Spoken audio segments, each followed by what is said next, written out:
This video is sponsored by Skillshare. More to come on that shortly.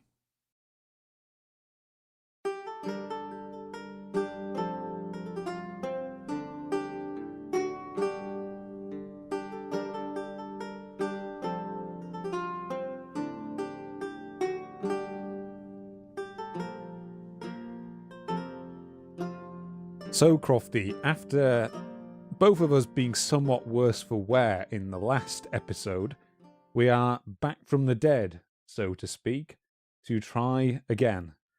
Yes, we are indeed. Unfortunately not resurrected to eternal life by Osiris like we'd hoped. No, it's back to the old-fashioned digging through the dirt to escape our coffins, because in our absence our loved ones stepped in and did the decent thing and had us buried. Which, of course, we're now going to hold a grudge against them for and drain their blood. Yeah, or I would, but I'm having a bit of a problem with that. No? Well, you know how normally vampires aren't supposed to be able to cross a threshold without being invited in? Yes.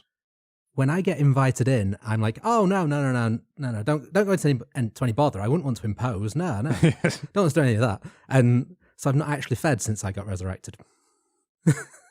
That's a bit of a problem. What you have to just do is just like make them feel obligated to offer you just half a pint of their blood, just to get you started. You know, oh go on. I use my politeness against them. Yeah, exactly. It's like, well, I don't want to intrude, but it would be rude of me not to drain you for everything I possibly can. Hello, everybody. Welcome to Mythillogical. My name is Charles. I'm joined today, I can't say by my ghoul sidekick Crofty, because he appears to have been promoted. And we're here once again to ramble on about all things folklore and mythology for far, far, far too long. Well, we do kind of have eternity now, so... Exactly, and what better way to spend eternity than talking about today's topic?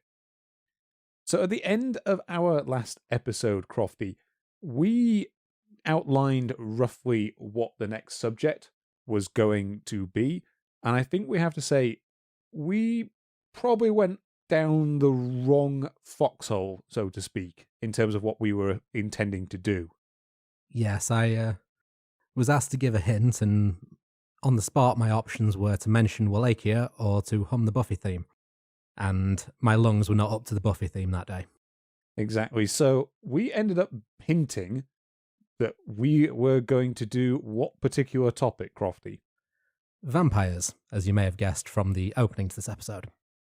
Indeed, and we're kind of covering vampires with a little bit of a twist, because almost everyone out there is going to be familiar in some fashion with the more modern idea of a vampire as a refined count or gentleman, possibly also having something of a seductive element, in addition to being a undead bloodsucker.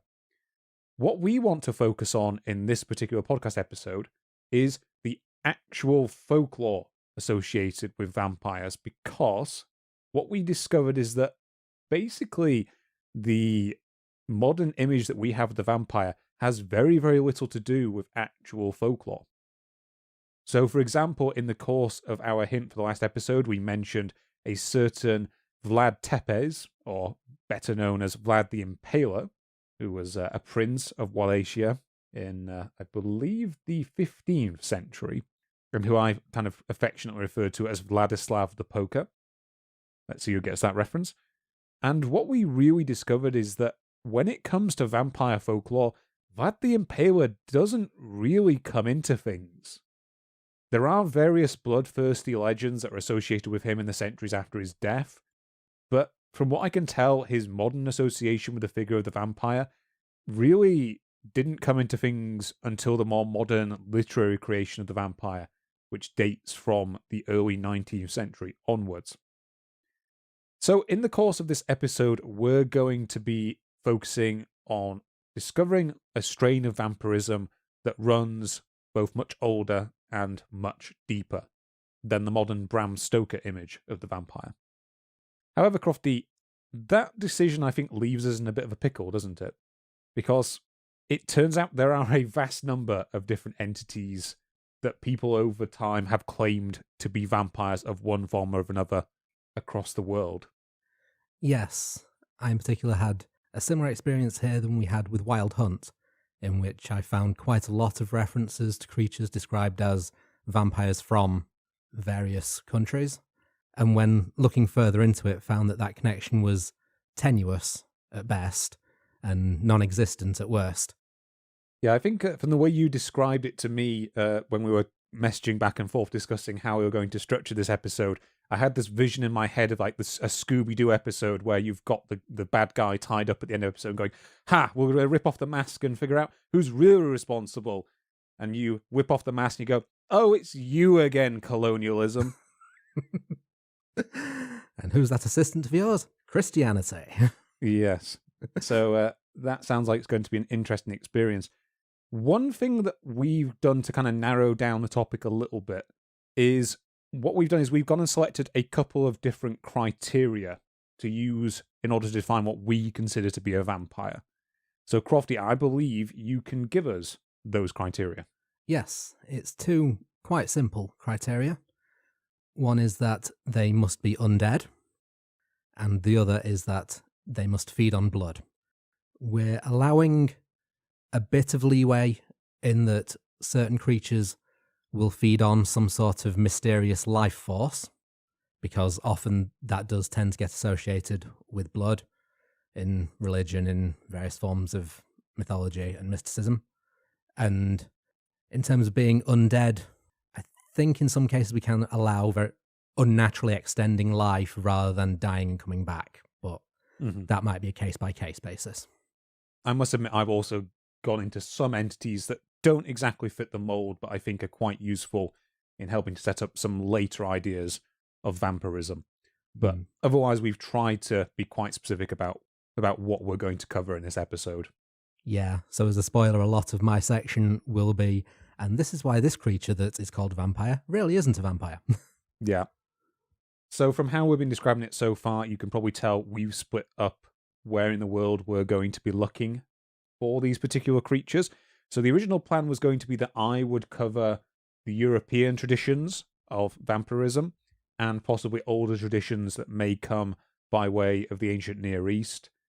However, in practice, I largely ended up focusing almost entirely on Eastern European traditions associated with vampires. So that's really where I'm going to be coming from on this. Crofty, however, you're going to be focusing on basically vampiric entities or claimed vampiric entities from around the rest of the world. Yes, it will be a bit of a whistle-stop tour, because a lot of these entities, there's a very limited amount of reliable information to go on, but I've tried to be as thorough as possible. I've had almost the exact opposite problem where I had so much material where I probably could have written a script that went on for, 10 hours or something like that. It really, for me, was a case of pick and choose what I end up including. So with that in mind, it's probably a good moment for us to mention our sources for this episode, because looking at how patchy in some ways my account inevitably has had to be of a reasonable time for a podcast, people may want to go off and explore some of the threads I touch upon more in their own time. So my sources for today, the main source was The Vampire, A New History by Nick Groom, which is a pretty authoritative account of vampires from their folkloric and ancient roots all the way through to modern concepts of the vampire. In addition to this, I also looked at Vampires, Burial and Death, Folklore and Reality by Paul Barber, which was a really good account for having some of the first-hand reports of vampire scares that I will discuss shortly. Alongside this, I also used some sections from the book Vampire Forensics, uncovering the origins of an enduring legend by Mark Collins Jenkins. And I used some very small sections from Mummies, Cannibals and Vampires by Richard Sugg. And then the very last thing to mention is I did use a copy of an article called Vampirism in Medicine by N. Kluger, B. Cribier, and B. Haluiak. The slight problem with this article is it was entirely in French, so I basically went through the Google Translate version, because it turns out you can now drop documents into Google Translate and it will translate PDFs for you, which is kind of cool. So basically, if anyone wants a copy of that, hit me up on Twitter and I'll send over the brute force translated version that I have. And I realise I should have cleared this with you beforehand, Charles, but for my section, I am going to have to reference as I go, just because as I covered the entire world and such a massive variety of creatures, the references are just scattered all over the place. There's things where I will be saying there's no reliable source. I just kept finding mention of this without backup, things like that. So I will keep my references as I go. We'll say where I've had to just use something that I could not find a good source for and to take that bit with a pinch of salt. Hopefully it'll be coherent enough. Yeah, as we've had in the past with this podcast, sometimes with folklore, the references can be somewhat unreliable, so that's understandable. And before we go on, Crofty, I would like to take a moment just to thank this episode's sponsor. This episode is sponsored by Skillshare. Skillshare is an online learning community with thousands of inspiring classes to explore. Whether you're looking to get the most out of a hobby, or you would like to turn your interests into a profession, Skillshare can provide you with classes at every skill level. Something I hear online a lot is people saying that they could never turn their own hobbies into a successful YouTube channel. So, at the risk of creating more competition for Crofty and myself, today I'm going to highlight a Skillshare course that will show you how you can do just that. The tech YouTuber Marques Brownlee, also known as MKBHD, is a tech YouTuber with over 15 million subscribers, and he's sharing his secrets with the course YouTube Success, Script, Shoot, and Edit with MKBHD. In this course, he walks you through coming up with an initial idea, how to research, write, shoot, and edit your videos, and even gives you some tips on how to promote and grow your channel. Marques is entirely self-taught, going from creating videos in his parents' basement to leading a full team of professionals, and you can get the benefit of his experience to help you build your own channel. And outside of video production, Skillshare has classes on a wide range of topics, including art and design, writing, crafts, music, and productivity, all of which are great skills to bring to your YouTube career, or are just fun ways to exercise your creativity. Skillshare provides an uninterrupted learning experience, meaning no ads, and they are always launching new premium classes. With short video lessons designed to fit any schedule, projects to keep you focused and engaged, and a large community of fellow creatives around the world, you'll always be able to find the engagement and inspiration you need to bring your projects to fruition. And if that wasn't enough, the first 1,000 subscribers to click the link in the description will get a 1-month free trial of Skillshare so you can start exploring your creativity today. So before we properly get started, the last thing for me to say is if you want to keep up to date with what this podcast is doing, head over to twitter.com/the_histocrat, where I occasionally give updates as to what future topics for videos are going to be, and just generally post anything that comes into my head. In addition to this, if you're listening to this podcast on the audio formats that are out there, which can be found on places like Spotify, Apple Podcasts, Google Podcasts, Stitcher, and all those good places, you can also head on over to youtube.com/thehistocrat, where usually a couple of months after the audio version came out, we also have a video version with all sorts of additional images to complement our descriptions. Then the final thing to mention is that this podcast is supported by a small Patreon. So if you want to go over to patreon.com/thehistocrat, over there you can support the channel directly and help us devote more time to focusing on future episodes. So in addition to those criteria, Crofty, what's also kind of interesting is the figures we're going to be talking about really don't have many of the traits that are associated with a modern vampire. So do you want to give us some examples of those? Yes, because it turns out Bram Stoker was very imaginative in some of the things that he came up with, and a lot of these have replaced older vampire folklore in how we see vampires now. A few of these traits do actually, strangely enough, pop up in little references outside of Europe that we'll discover later. One thing that will probably surprise some listeners is that the idea of vampires having fangs was largely a literary creation. There are some people who think that this may have crossed over from the werewolves of folklore, but a more likely explanation is more for the artistic image, in that it's a way of creating the modern image of biting the neck, which is quite often given erotic undertones, or overtones in some cases. Doing so to keep the wounds as small and clean as possible, because if one is biting the neck with regular human teeth, that gets much more messy than any sort of cinema would like to have. It's pretty gruesome, yeah. In fact, as well as just the fangs, pretty much any idea of a vampire being so precise and clean and civilized, I guess, is pretty much entirely a literary creation. None of the vampires of folklore that I've read about, I'm sure you might prove me wrong at some point here, Charles, but I don't think any of them really had the intellect or the civility that we see in Dracula, and that they're mostly driven by hunger. Yeah, in my case, I will say I probably don't have anything to contradict you with because on my end, it's mostly hairy guys all the way down. Ah, good. I was expecting to instantly get it. No, you're wrong there. Moment.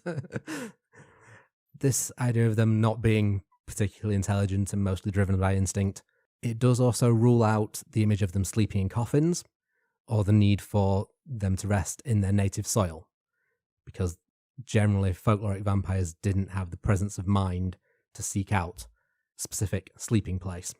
Yeah, and indeed, the idea of a vampire traveling that far from his resting place is very much a literary idea. Exactly. Generally, they are much more predators rather than intelligent creatures. That also automatically rules out certain magical abilities like hypnosis or turning into a bat or dissolving into mist, which are entirely from the mind of Bram Stoker. Additionally, a lot of the weaknesses that we know of are all entirely literary creations. For example, the obvious one being unable to cross a threshold without being invited, as again, requires the civility to understand what a threshold is. Though there is one creature that I'll mention later from elsewhere in the world that can't cross a threshold, but we will see that that is for entirely practical reasons. It's quite common for vampires to only be active at night, which is quite logical because these stories may have come from sightings of people or creatures that scared people and that their minds created this larger-than-life image for.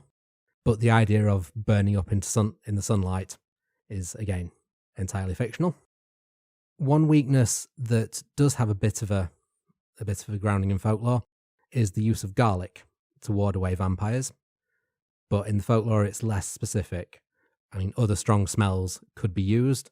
Usually it's a pungent odour is the key factor rather than actually being garlic. Yeah, that's it. It came more from beliefs that plague was spread by miasma, and so strong smells such as garlic or spices would keep this miasma away. One weakness that, again, does have a bit of a grounding in real folklore, the idea of crosses and Christian imagery as a weakness, but that is more just because any generic encounter with something evil in Europe, people would raise their crucifix, cross themselves, and recite "The Lord is my shepherd" as a matter of course, really. Mm-hmm. That's not a specific to vampires thing. With that, I think that's covered all of the major things that we won't be discussing for the rest of the episode. And so I'll hand over to you, Charles. Okay. So before we get into actual vampire folklore, as I hinted before, I thought it would be good for me to just kind of set the scene by very briefly mentioning some of the major bloodsuckers and undead of antiquity that existed in both the Middle East and Europe, who may have exerted some influence on the later folk traditions that became the vampire. So evil creatures that are known to prey on either the flesh or the blood of living humans are probably as old as humanity itself, as is the fear of the dead returning in some fashion. The earliest known accounts we have of creatures that are said to subsist at least partially on the flesh of the living include figures such as the biblical Lilith, who in some later literature is said to have been the rebellious first wife of Adam, who later went on to be characterized as something of a demonic entity that was often said to prey on children. So there is some argument that her name is actually based on an older tradition. So it has been argued that the name Lilith shares some form of origin with the Sumerian and Akkadian word Lilu, which is generally thought to mean either demon or spirit. So I came across that from when I was making my Gilgamesh video over on the Historycrat YouTube channel. I think in one version of the Sumerian Kings list, Gilgamesh's father is listed as a demon or a spirit, and it uses that term. However, in recent years, there have been some challenges by scholars to the idea of this connection at all, so it may just be a coincidence of names. Going beyond these sort of figures, we also have creatures such as the Lamia of ancient Greece, who, according to the earliest accounts of Greek mythology, was said to have been a queen of Libya who had an affair with Zeus. There's that guy again, and whose children were stolen from her by Hera as a form of revenge.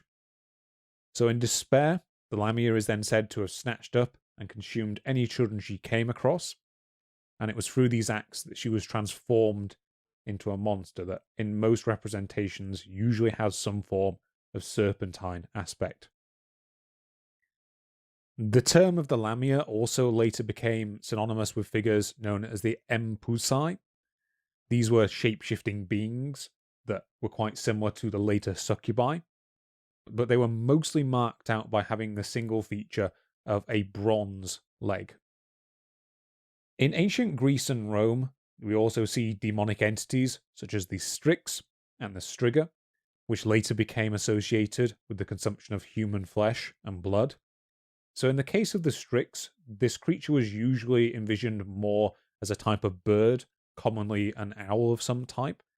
And whilst it was conceived by the ancient Greeks as some form of monstrosity, it wasn't necessarily bloodthirsty in its earliest incarnations. So according to Antonius Liberalis's Metamorphoses, not to be confused with Ovid's Metamorphoses, these Strix were created when the woman Polyphonte and her cannibal sons, who I believe had been sired by bears, were turned into owl-like creatures who never ate or drank, but cried during the night, and whose cry was an ill omen for mankind that often portended war or plague. However, by the turn of the 1st century AD, the Strix seems to have been reconceived as a bloodthirsty creature that indeed murdered children.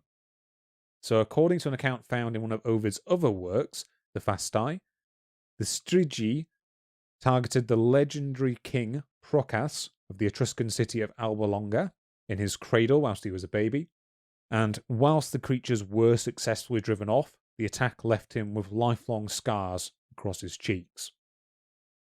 Later on, as we move through the later parts of the Roman period and into the early medieval period, the terms Lamia, Strix, and indeed the term Striga came to be used to mean both witches and evil spirits in general.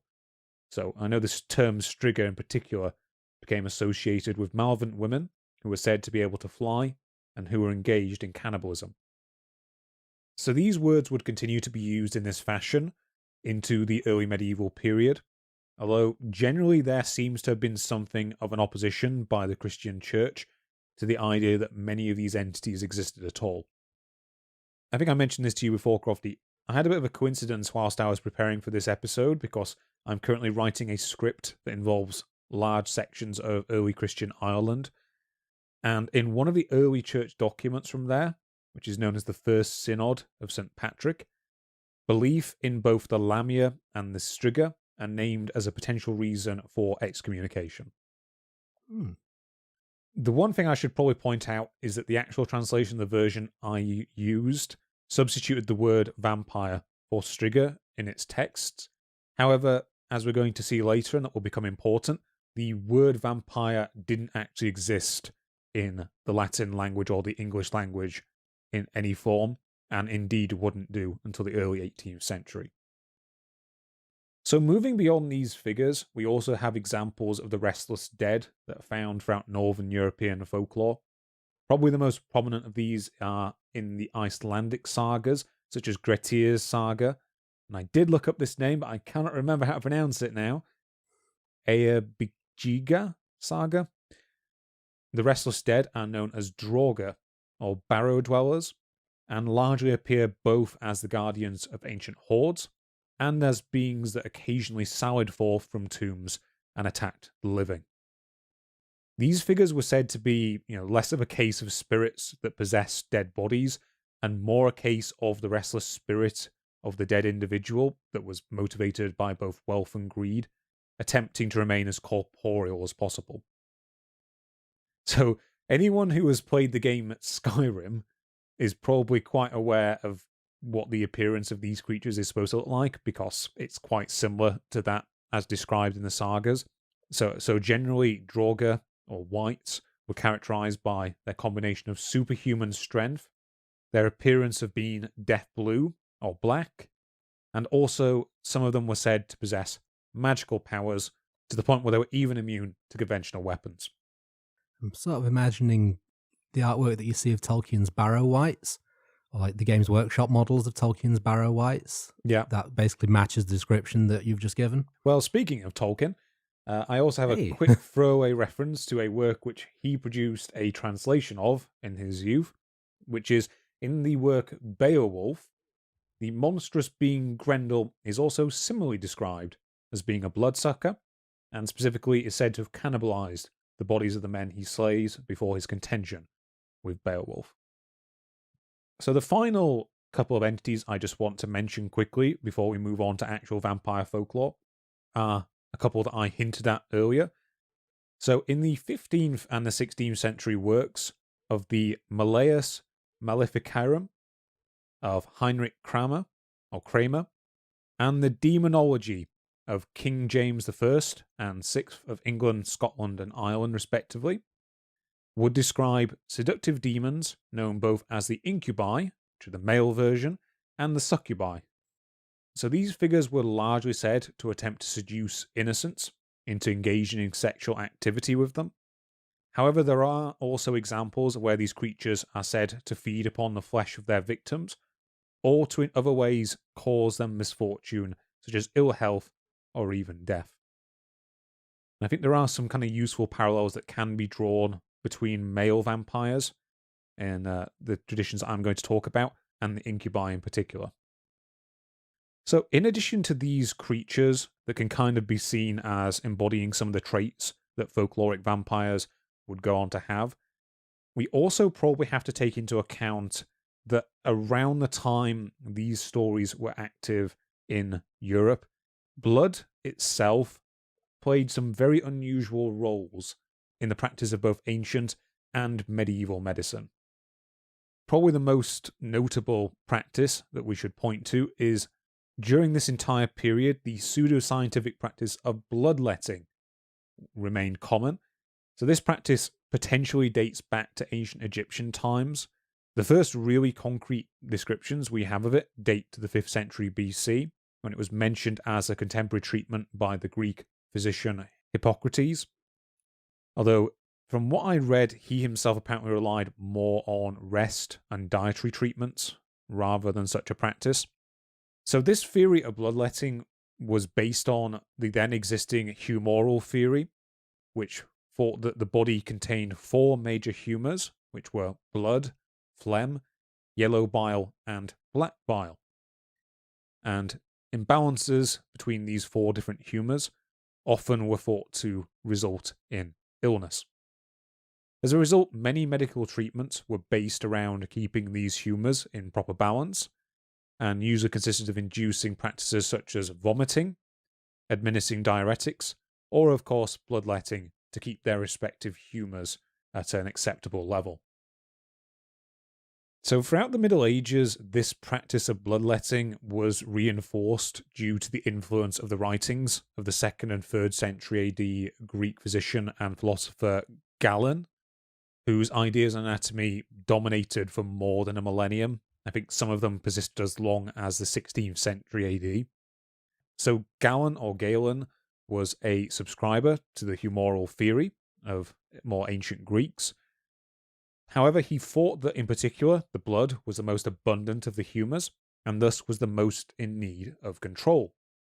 And that in addition to removing it through the practice of bloodletting, it could also become stagnant in the extremities of the body and would thus require specialized methods for its removal.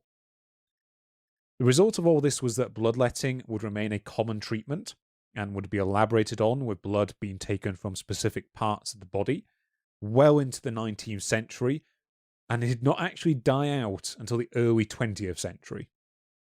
And what's probably useful for us is that bloodletting was at its absolute peak as a medical tool in the 17th and the 18th centuries, which is when the concept of vampirism became more widely known throughout Europe. I will say what I also found kind of interesting, and this is a little off topic, was during the course of researching this, I found out that bloodletting is still used in a legitimate medical fashion.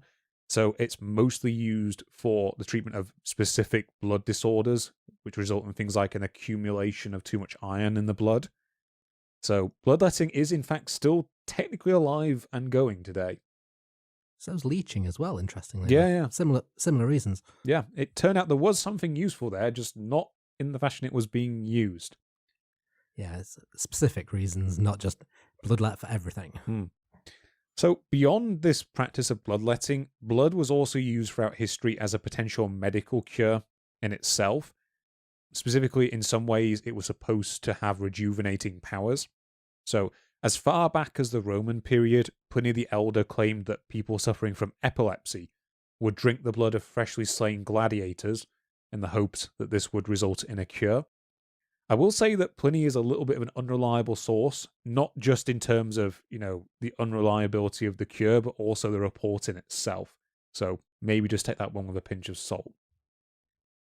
In the 12th century AD, St. Hildegard of Bingen recommended baths of menstrual blood in order to cure leprosy in a similar fashion, whilst in the 15th century, the occultist Marsilio Ficino would claim that witches frequently took part in blood-sucking, writing that, quote, "It is an ancient and common opinion that certain crones, called witches, suck the blood of infants in order to rejuvenate themselves as best they can.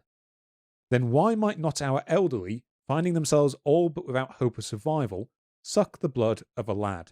Of a lad, I say, of stalwart forces, healthy, cheerful, well-tempered, excellent blood that might be by happy chance excessive.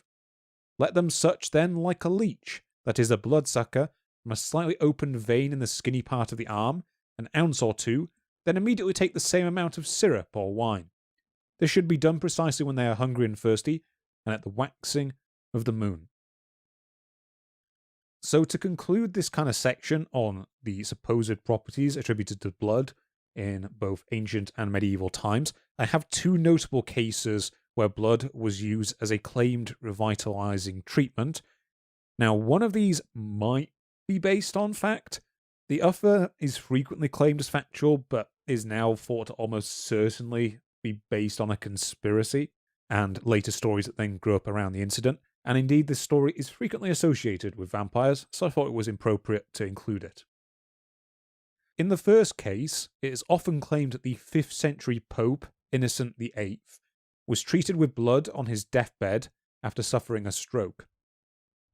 So, according to the account of Stefano Infessura, an attempt to rejuvenate the ailing Pope was made by oral administration of the collected blood of 3 separate youths, each of whom died during the process. Unfortunately for the Pope, however, these efforts were unsuccessful, and he died soon after. A lot of the sources I consulted in the course of this episode basically printed this account pretty much verbatim. It should be pointed out, however, that the main source for this account was basically one of the harshest critics of this Pope, so it's entirely possible that he just completely fabricated this just to, basically kick the guy whilst he was dead. I also will point out that that particular Pope was a major opponent of witchcraft and practices during his lifetime, so it sounds unlikely, but with the state of medicine at the time, it is possible, I guess. The second case, and probably the most famous case there is of the claimed revitalizing uses of blood in history, is associated with the case of Countess Elizabeth Báthory.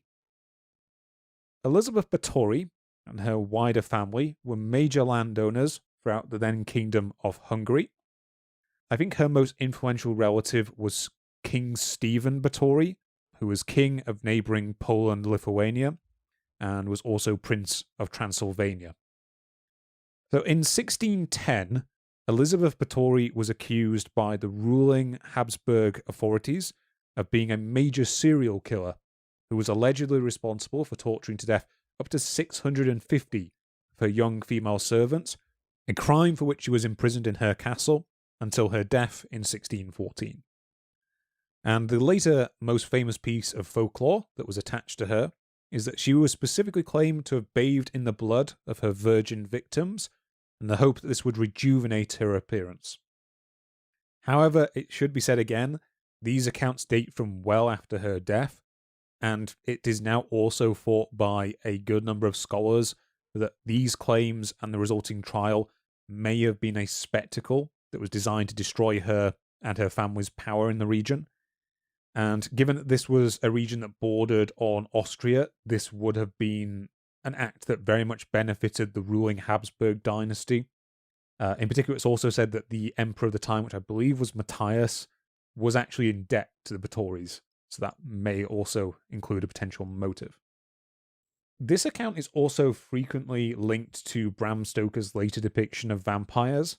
There isn't any actual evidence of this, however. So, for example, I don't think any reference to this actually appears in his known notes. So, this may just be a later association that's kind of been made in pop culture.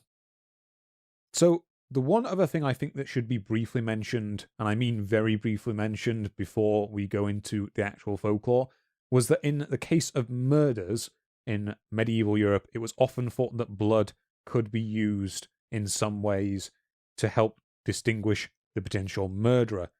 So it was often said, for example, that a corpse would bleed in the presence of their killer, and often this blood would be impossible to remove.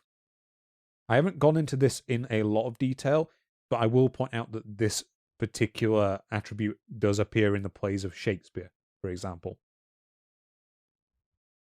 So, getting into the actual folklore that surrounds vampires, the major accounts of vampires in Europe, or more specifically the panics that they inspired, came out of Eastern Europe from the 17th and the 18th centuries onwards, with the first major vampire craze, so to speak, occurring throughout wider Europe during the 1730s. However, it should be noted that these accounts really only present a fairly late, unified image of what constituted a vampire, and in reality there is evidence that the region has had a fairly rich body of concerns regarding the reanimation of the dead since at least the medieval period. So for an example of this, in the 14th century, the Serbian emperor Stefan Dušan would issue as part of his law code a general ban on unlawful exhumation, which read, "When it happens that by magical means people are taken out of their graves and cremated, the village where that was done must pay a fine, and the priest who came to the cremation must be deprived of his vocation." So it's from law codes such as this that you can infer that such practices of disinterring the dead who were suspected of being some form of creature may well have been endemic to the region, but that is just an inference. The exact origin of the English word vampire is itself an uncertain one. As Nick Groom notes in his work, it could originate from a number of different Slavic words. The most commonly mentioned candidates are the Russian term, I think, of upir, or possibly the Lithuanian words of vamti, which is supposed to mean to drink, or vamiti, which apparently means barking or yammering. Other words for specific vampiric entities throughout the region include the strigoi of Romanian folklore, the vampir of Serbia and Croatia, the Albanian striga, and the Polish strizga, or striziga, sorry. This is only a small sampling of the various terms that are associated with vampires in this region. I mostly want to point that many of these terms that I've just mentioned there are said to be derived from the earlier Roman term of striga, but the exact route by which this transmission would have been made is not 100% certain. It is most commonly stated, however, that this transmission likely came through Greece and through the wider Balkans further into Eastern Europe.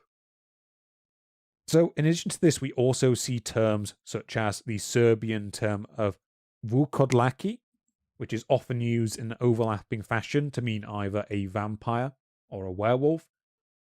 In Greece and Macedonia, there's similarly an entity known as the vrikolakas, which is commonly equated to the vampires of Eastern Europe, although it should be pointed out that in most accounts, the vrikolakas hungers more for human flesh and for livers rather than for blood.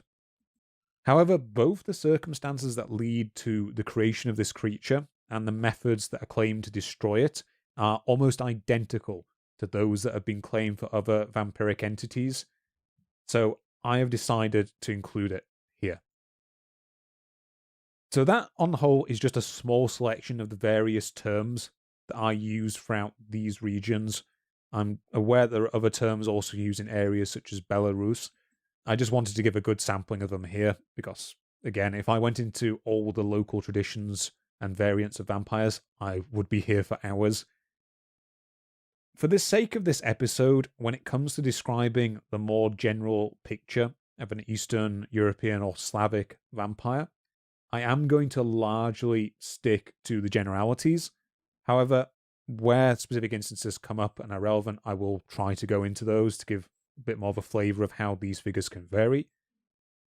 So, the picture of a vampire that is derived from most Eastern European folklore, as we described earlier, bears very little resemblance to the image of the refined, long-toothed gentleman count that we see in most media today. That's because instead of the long teeth, as Crofty said, most folkloric vampires are marked by a flushed or healthy coloured or even a dark face, the presence of fresh blood around their mouth, and a body that is swollen from their recent feeding. In addition to this, unlike their literary counterparts, in most of the reports that I found in the course of my research, the actual vampire itself is usually encountered not when it's out and mobile, but when it is resting as a corpse within its grave. So in many of the reports that describe vampires throughout these regions, when it comes to determining whether or not a particular corpse is in fact a vampire, there usually are a number of general criteria. Amongst the most important of these are that there be a presence of a freshness or a lack of decomposition or stench about the body. In addition, the continued growth of the hair or the nails, or alternatively the shedding of the nails to reveal new nails growing below, were thought to be signs of a vampire. In addition, if a corpse sheds its outer layer of skin to reveal a pale layer below, then this is also considered a potential mark of vampirism. So according to Paul Barber, there is also a Slavic tradition where a corpse found with an open mouth may be a vampire. He actually points to an example of, in all things, the novel War and Peace. There is an instance in there where the elder Prince Bolonsky actually has his mouth tied shut after he dies, and he attempted to argue in his work that this was done due to a fear of potential vampirism, but I don't know if that actually is the case or not. Another commonly reported trait of both Slavic and Germanic vampires is the presence of a white liver within the corpse, which is usually thought to be due to a deficiency of bile. And finally, probably the most important trait of all is the presence of either liquid blood within the corpse or within the grave or on the grave clothes.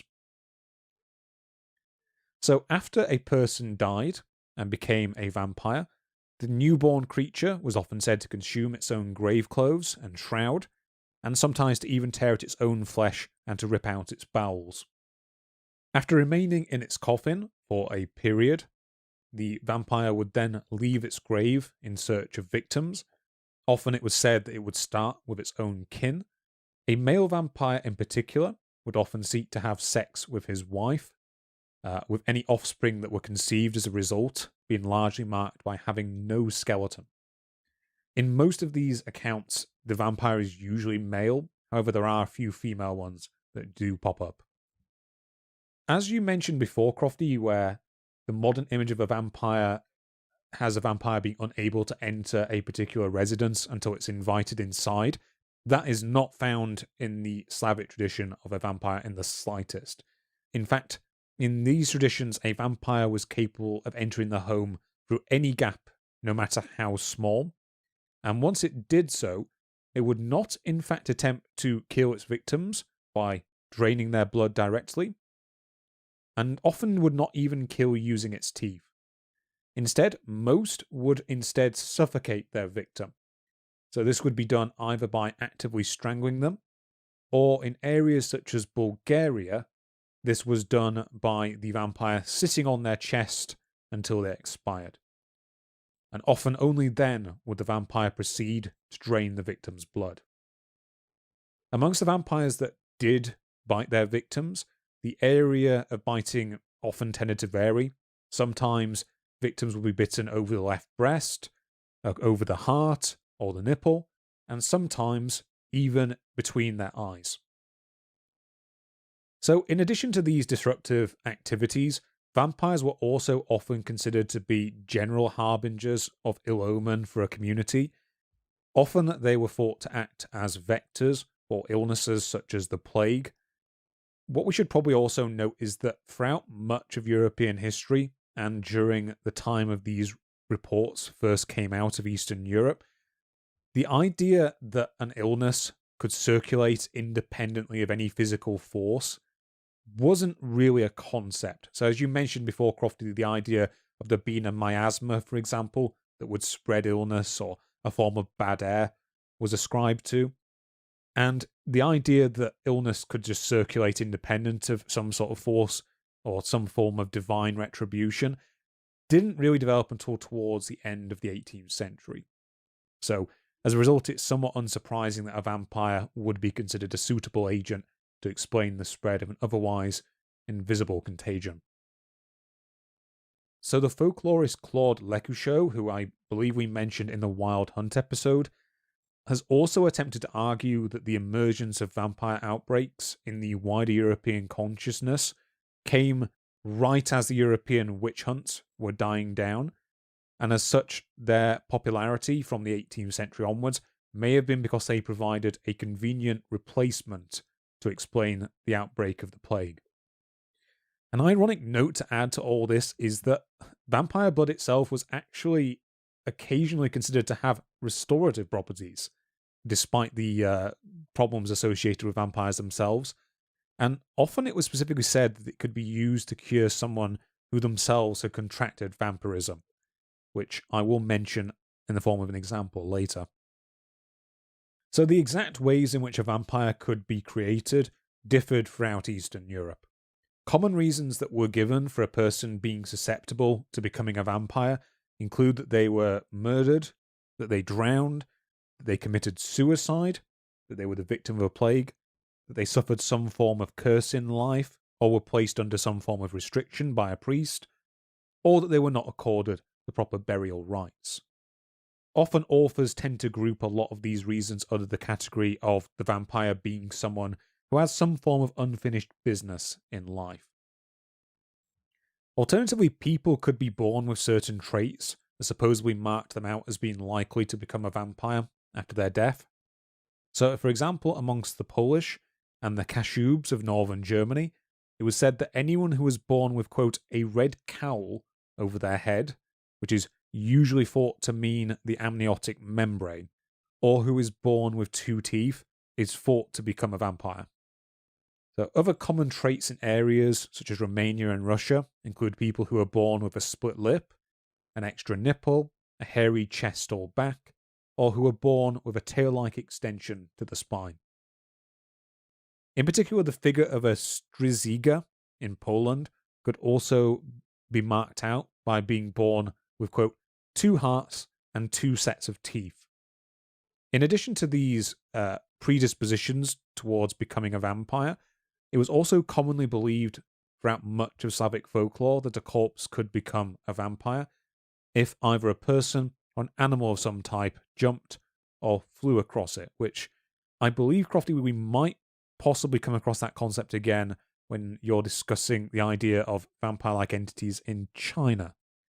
Yeah, that one does briefly come up, yes. And then finally, of course, those people who were killed by a vampire were generally thought to also become vampires, along with those who also ate the meat of an animal that was killed by a vampire. So, if those are the activities and the potential causes of vampires, how might one go about ridding themselves of such a creature? Well, as with the causes, the exact methods used tend to vary somewhat throughout the regions in which vampire folklore is known. However, the most consistent methods of destroying a vampire were thought to be through either staking the creature through the heart, or in the case of vampires found with their mouths open, through the mouth, or through decapitating the body. So, the type of wood that would be used for these stakes tended to vary between regions. So, in Serbia, hawthorn was generally used, whilst in places like Russia and the Baltic states, ash was the preferred wood, as I think it was in northern Germany as well. After this, in some cases, the body would simply be reinterred, or if it was judged to be necessary, it would be destroyed through cremation. Or in some cases, I think it's even mentioned that it was disposed of by being thrown into a nearby body of water, such as a river. Sometimes the decapitated head would also be reinterred with the body, or would be reinterred separately so that the two could not combine again. Other methods also included driving nails into the body, particularly the forehead, or for the creature's heart to be removed and destroyed.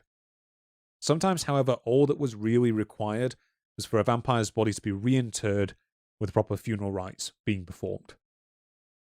Other methods involve trying to prevent a freshly buried corpse from becoming a vampire. So, a common way of doing this was to place the body in the coffin upside down, which was thought to prevent the vampire from finding its way back up to the surface, or to place some object within the grave that would either remove the vampire's need to come back to life, or that would simply prevent it from coming back at all. A good example of this is how an item, such as a pot shard or a rock, might be placed inside the suspected vampire's mouth. This is usually done so that the creature would chew upon this, rather than chewing upon its shroud or its flesh, or attempting to seek out its kin in order to chew upon them. Alternatively, a brick might be placed under the corpse's chin in order to prevent it from chewing at all, which is similar to the practice of binding to the mouth that we mentioned before. Other practices included placing sharp objects, such as a sickle, in the grave, so that the corpse was prevented from swelling and thus becoming a vampire. In some regions, the sickle was instead said to be placed across the neck, so the creature would decapitate itself should it try to rise, or it was instead used to pierce the corpse's heart. I did see, when I was researching this, I did also kind of see a theory that this may be where some of the later imagery of the Grim Reaper may have come from, but that was just a throwaway thing I saw, and I had not had the chance to verify it, so it could be complete nonsense. But it could be a small kernel of truth there. Often nets and stockings would also be buried with the suspected vampire in order to occupy the creature, and the rationale that it would become obsessed with untying the knots. There were some regions, however, where this generally wasn't done, so this wasn't really done amongst the Kashubs, and it also was not done amongst the Greeks, as they felt that this would prevent the corpse from decomposing properly.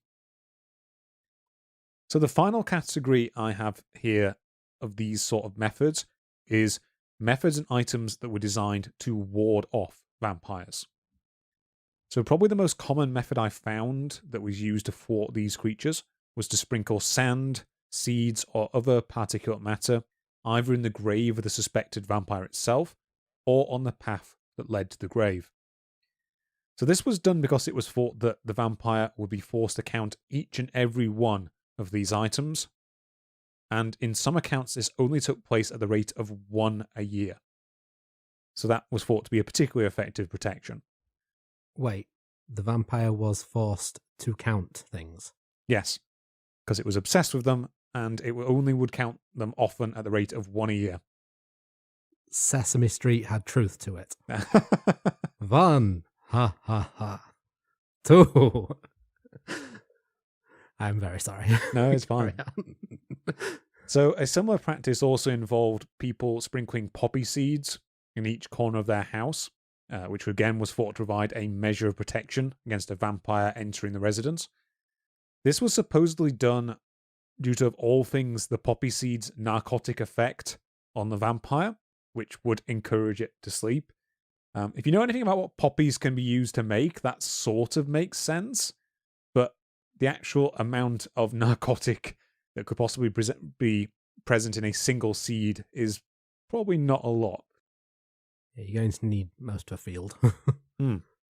In addition to this, we also have vampires being warded off by strong smells, as you noted with your comparison to garlic in our criteria at the beginning.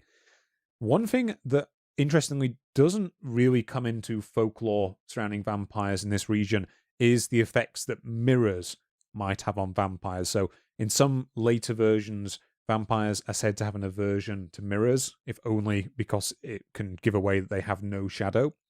That does not seem to have been the case in vampire folklore, although in some regions such as Bulgaria, it was thought that exposing a body to a mirror was an ill omen, because by projecting effectively two bodies, you were inviting a further death. Now that we've gone through kind of the generic attributes of a folkloric vampire, let's move on to discuss some more specific examples of supposed vampire outbreaks. Now, these were largely reported at the very end of the 17th century and the beginning of the 18th century, and there's a possible reason why that I will get into shortly. So amongst the earliest accounts, we have that of a man by the name of Gir Grando, which occurred in 1672. So Grando was a man from Croatian Istria who was said to have risen from the dead as what is described as a lishnam, or a restless corpse, 16 years after his death. So after returning home, he went on to sexually assault his wife and visited his neighbours by knocking on their doors at night, and anyone who was said to have heard that knock, that household was said to be destined to have a death. So after multiple attempts to get rid of him failed, which included an attempted exorcism by the local priest, and multiple attempts to stake him with a hawthorn stick.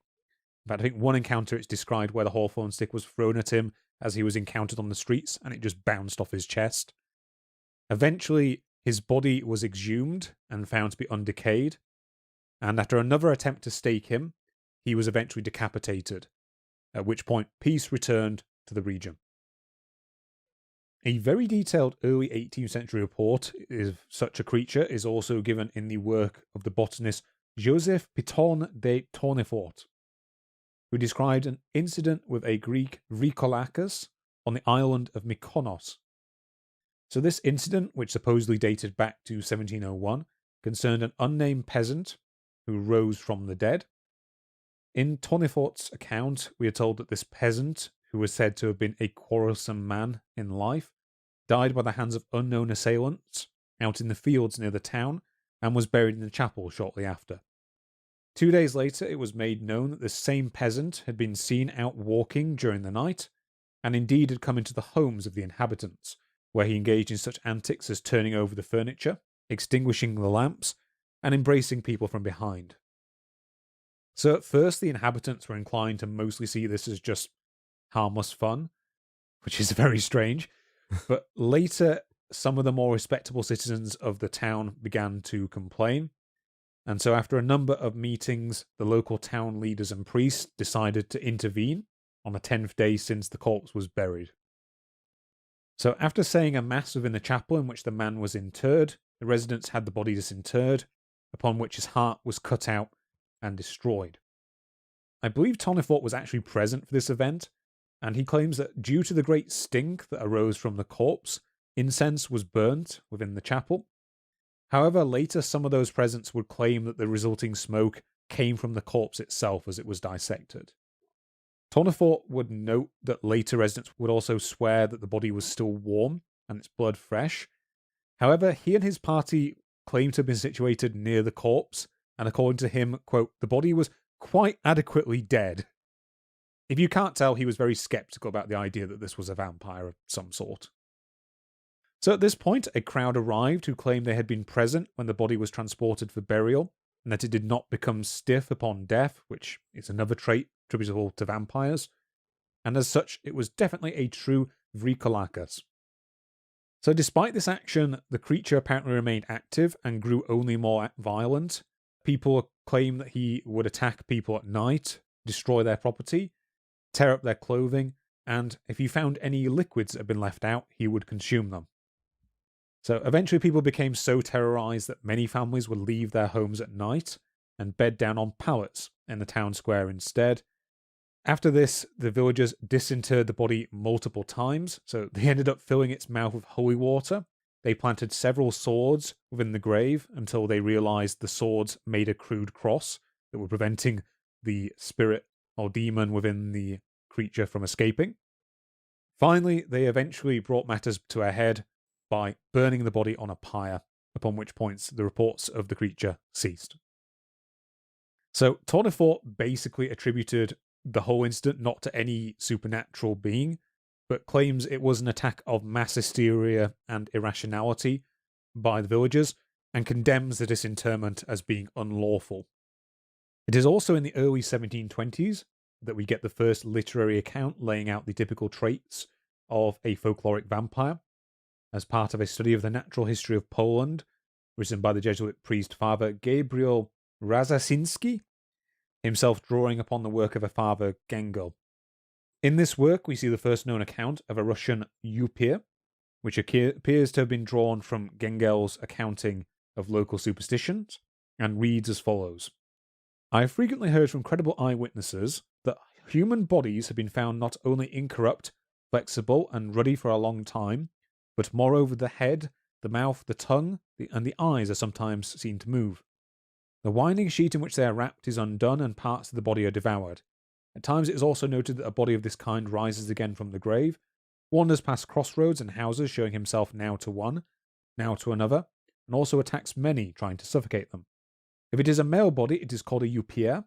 If it is a female, it is called a upierzicha, as if to say a feathered one, i.e. a body provided with down or feathers, light and agile for movement. The actual widespread popularization of accounts of vampires throughout Europe can be traced to two events that occurred in extension to these in the early 18th century. These took place in the Balkans, much like the events of the early 19th century had a big effect on Europe. For historical context, this initial popularization of vampire attacks came place immediately after the end of the Austro-Turkish War of 1716 to 1718, which ended in the Treaty of Passarowitz. Under the terms of this treaty, the Austrian Habsburg Empire managed to temporarily extend their territory into northern Syria, along with Bosnia and Wallachia, and it is during this period of military occupation by the Austrians that we get the first really heavily documented accounts of vampiric attacks that were recorded by the official authorities. Two accounts that received the most publicity were related to two Serbian men whose respective deaths were said to have unleashed vampiric attacks throughout their local communities. So the first of these men was Peter Blagojevic, also known as Peter Plogojevic, who was a local of the village of Kisilova, who died in 1725 and whose case was investigated by the imperial provisor from Bald. So here is the direct report of his case. It's not too long, so I'm going to give a direct translation of the full report, which reads, after a subject by the name of Peter Plogojevic had died 10 weeks past, he lived in the village of Kisilova in the Ram district and had been buried according to the Reitzian custom.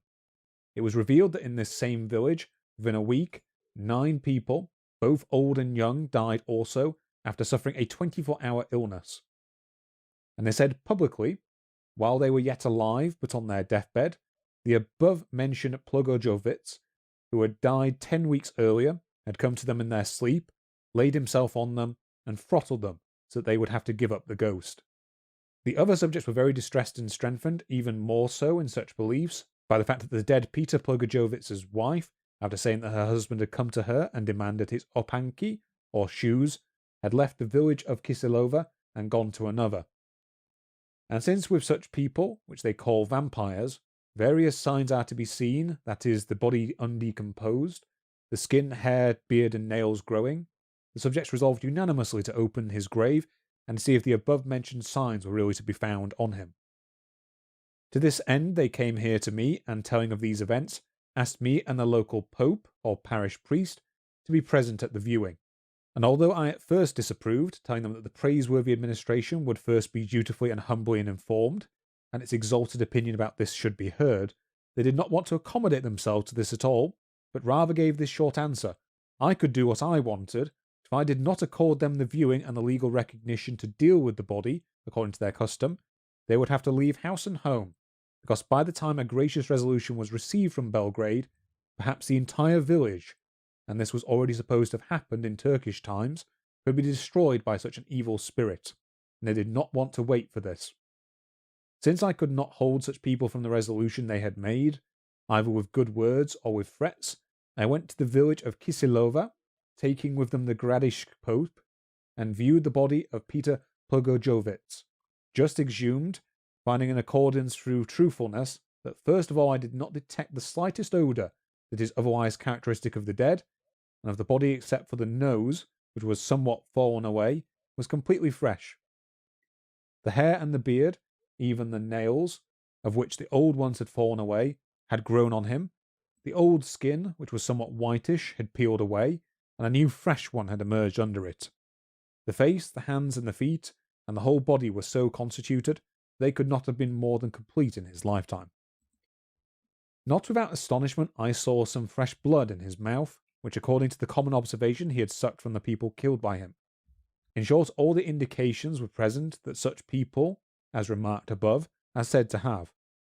After above, the Pope and I had seen this spectacle, while the people grew more outraged and distressed, all of the subject with great speed sharpened a stake, in order to pierce the corpse of the deceased within it, and put this at his heart, whereupon he was pierced. Not only did more blood completely fresh flow also through his ears and mouth, but such other wild signs, which I passed by out of high respect, took place.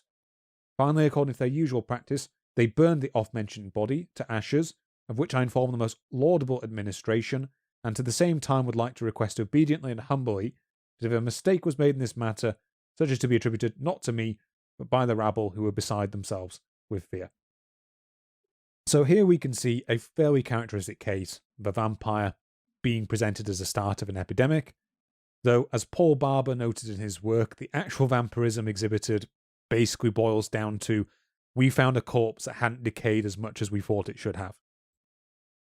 So the second major case occurred in the aftermath of all this, but this was only the date of reporting. So the actual investigation in this case didn't take place until several years after the fact. So it took place in the village of Medvedja and concerned a man by the name of Arnold Paul.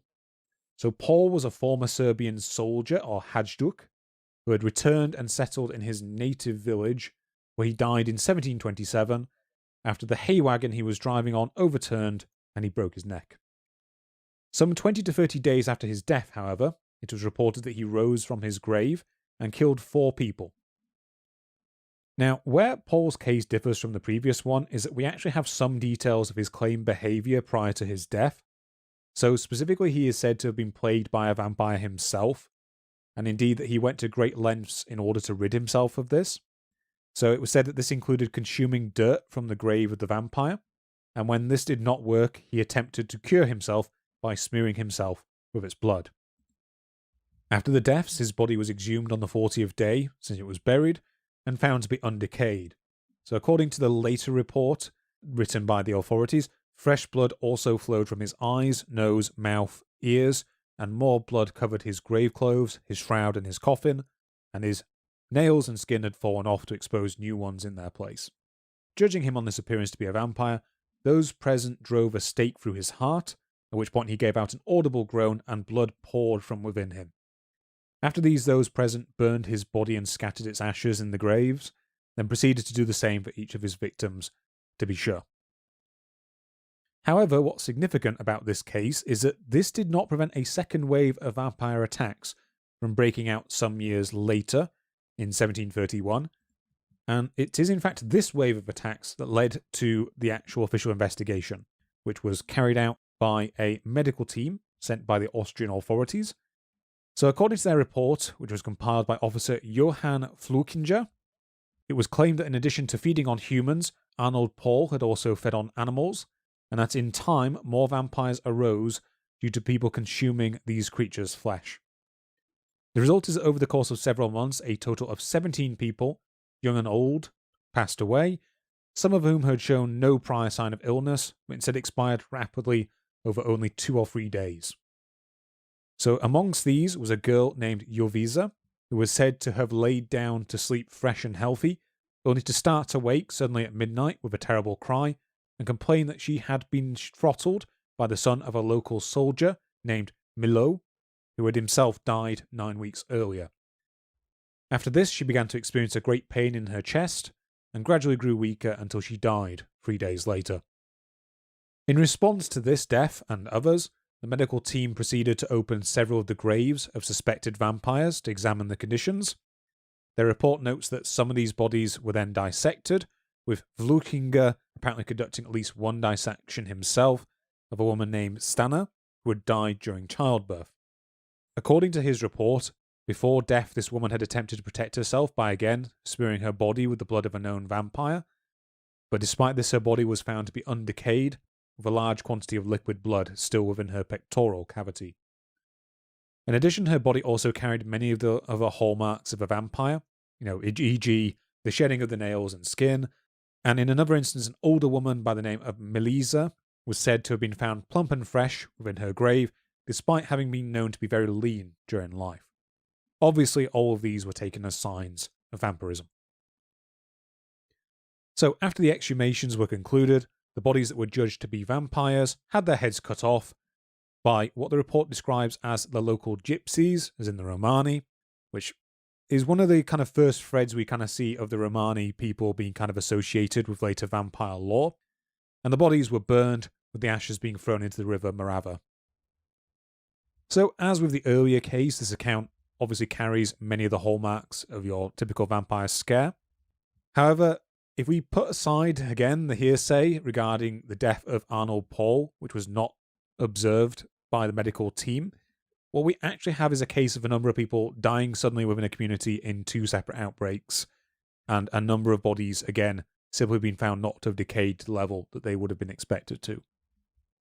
There may be a potential explanation for this, as I will go into later. So, these 2 accounts quickly became famous throughout Europe. In particular, the Arnold Paul case was published in the Glenier Historique, which was a French-language journal published in the Netherlands. This journal basically made its name on publishing articles on vampirism in the course of 1732, and its work ended up being republished in a wide number of journals throughout Austria and Germany, then later being translated and published in English and French. The Peter Plogojovic's case similarly was published in a Viennese paper called Wienerreich Diarim in July 1725, and similarly was translated and circulated widely throughout Northern and Western Europe. 1732 also saw a large number of scholarly works being published on the topic of vampirism, which continued in succeeding years. In Britain, the Paul case was reported in the London Journal on March 11, 1732, as, quote, a horror story from Heiducken, which I think is a misconception of the term for soldier in the area. Heiducken in Hungary, namely of dead bodies sucking, as it were, the blood of the living, for the latter visibly dry up, whilst the former are filled with blood. So this and other stories would contribute to something of a vampire mania in parts of the British upper class, and it was said that this was believed by figures such as King George II, who himself was of German origin, and the Elector of the State of Hanover. It is also around this time that the word vampire seems to have entered the English language. It would go on in decades to be used in a political sense, and also used often in conjunction with religion. So throughout the remainder of the 18th century, similar claimed outbreaks of vampirism were reported. So, for example, in Croatia in 1737, the island of Lastovo was struck by a severe case of dysentery that was blamed on a vampire, and that would result in a number of corpses being exhumed and decapitated. In the years 1754 to 56, vampire outbreaks were also reported throughout the regions of Wallachia, the Banat, and Moravia, including the case of a woman named Rosina Polakin from the village of Hermersdorf. So upon being exhumed, her body was found to still have liquid blood within its veins, which resulted in her family members dragging it by a hook through a hole in the local churchyard wall, after which they decapitated it and burned the remains. So in 1749, as part of increasing church backlash to these reports, Pope Benedict XIV declared vampires to be, quote, fallacious fictions of human fantasy, and his work on the beatifaction of the servants of God and on the canonization of the beatified. And by the mid-1750s, direct action to address these exhumations could no longer really be avoided. So in 1755, the Empress Maria Theresa, herself a devout Catholic, dispatched 2 doctors, Johannes Gasser and Christian Fabst, to investigate the outbreaks and report to her personal physician and head surgeon of the military, Gerard van Swieten. Luckily, van Swieten was a frank rationalist, and he would go on to write a treatise on vampires where he basically attributed it all to superstition and mass hysteria. So, based on the reports he received, he recommended that it be decreed that those suspected of vampirism and other crimes should not be executed, and that books on witchcraft and demonology be banned. The result was that on March 1st, 1755, the Empress decreed that vampires were figments of the imagination and that no evidence of supernatural activity had been found. The staking and burning of corpses was banned, and cases involving vampirism were removed from the jurisdiction of the regional court and of the religious courts, and after resulting further decrees, the appellate courts also began to throw out vampirism cases as unsubstantiated. Around the same time, many traditional witch hunting practices were also effectively banned, meaning that both vampirism and witchcraft were effectively made visible in the official eyes of the government. So over the rest of the 18th century, the wave of enthusiasm for accounts of vampire outbreaks in Europe would gradually die down. So one factor in this was that after this initial wave of enthusiasm dissipated, doctors and scholars largely started to become more skeptical of the idea of vampirism. So after the initial wave of popularity, there was something of an effort by various scholars to medicalize vampirism, and a number of possible different definitions and lists of symptoms were bandied about. However, over time, after no clear set of symptoms were agreed upon, reports of vampirisms increasingly became seen in light of good old-fashioned Western European prejudices against Eastern Europe. So for centuries by that point, Eastern Europe had been characterized as a superstitious and credulous place by people in Western Europe. A lot of this seems to be based on the fact that the Orthodox Church was prevalent throughout much of the region. And basically between these attitudes and various governments of Eastern Europe putting measures in place to prevent the bodies of claimed vampires being defiled, this led to a slow drop in interest in these cases until they largely died out.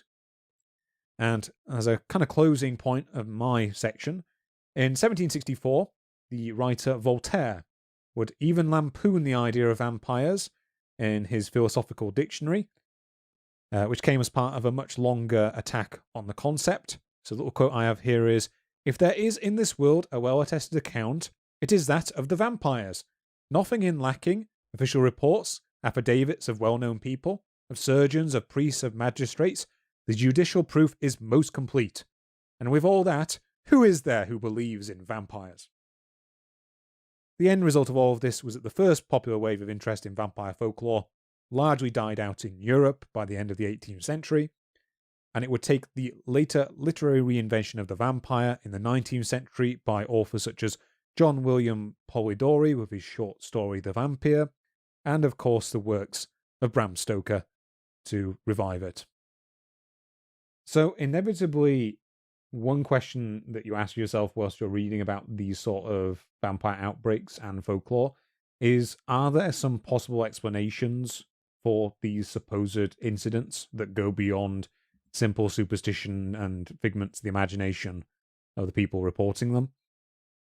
Well, there have been various attempts by scholars and even medical professionals to explain the events that may lead to potential vampire outbreaks. In particular, a lot of scholars have pointed to the poor understanding of the processes of decomposition as they were known in Europe during the time, and in particular how these processes can vary in speed.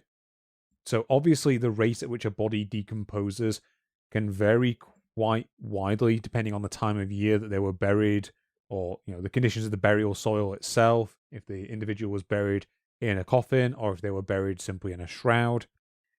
The easiest example to point to is if someone is buried in the cooler part of the year, their body is likely to stay, fresher for longer just because of the colder conditions. For example, I should point out the bodies that were exhumed during the Arnold Paul case were actually exhumed in winter.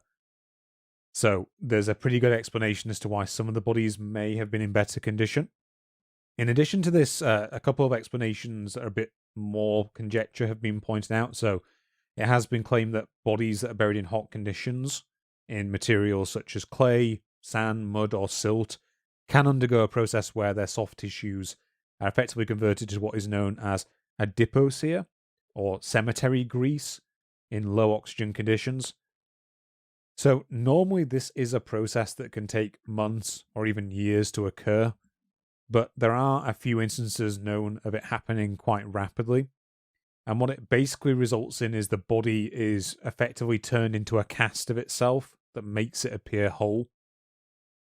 So that's a slightly more outlandish possibility for why some bodies may have been perceived in this manner. It does not explain things like the fresh expulsion and appearance of blood, however.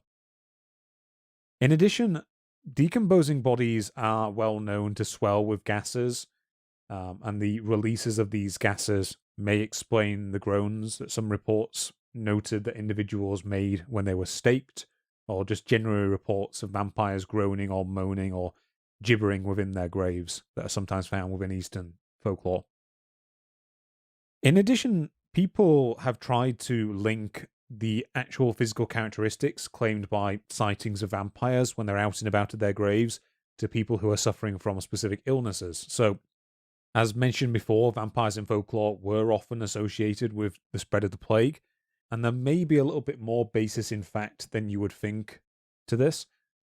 So, as Paul Barber notes in his book, one of the symptoms of the pneumonic form of the plague is that the victim coughs up large amounts of blood in their saliva, and this may explain the appearance of supposedly fresh bloods on the mouths of either disinterred plague victims or people who are in the final throes of the plague who may be mistaken for vampires.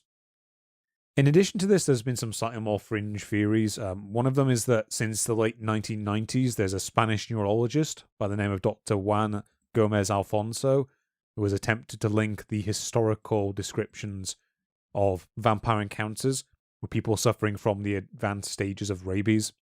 So I don't know how familiar you are with rabies, Crofty, but in its final stages, its symptoms can include such things as delirium, paranoia, terror, the presence of hallucinations, a fear of water, partial paralysis, agitation, aggressive behavior, which in some cases can include biting, and eventually collapse into coma and death.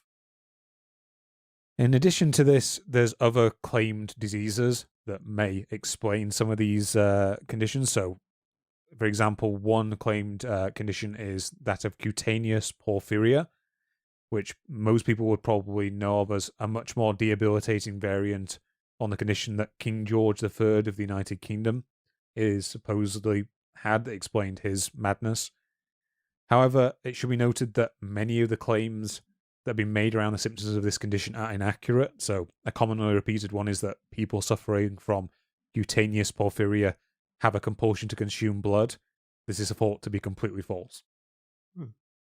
And the kind of final fringe theory I have is that individuals who were mistaken for vampires, it has been claimed, could be suffering from vitamin B3 deficiency, which results in a condition known as pellagra,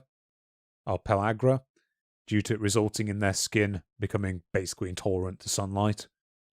However, it should be pointed out that intolerance to sunlight is not a trait associated with folkloric vampires. So this seems unlikely. So some of those accounts that I mentioned before literally include vampires being active between noon and sundown. As a whole, it's not really thought that one of these illnesses in particular can fully explain these outbreaks. So it's thought that in addition to a combination of possible factors like these, there's other more mundane explanations. So one possibility, for example, is people who are impoverished, who have resorted to taking refuge in crypts as living quarters, being mistaken for vampires. Other possibilities include people who were accidentally buried alive, who managed to claw their way out of their grave and were found in a weakened condition.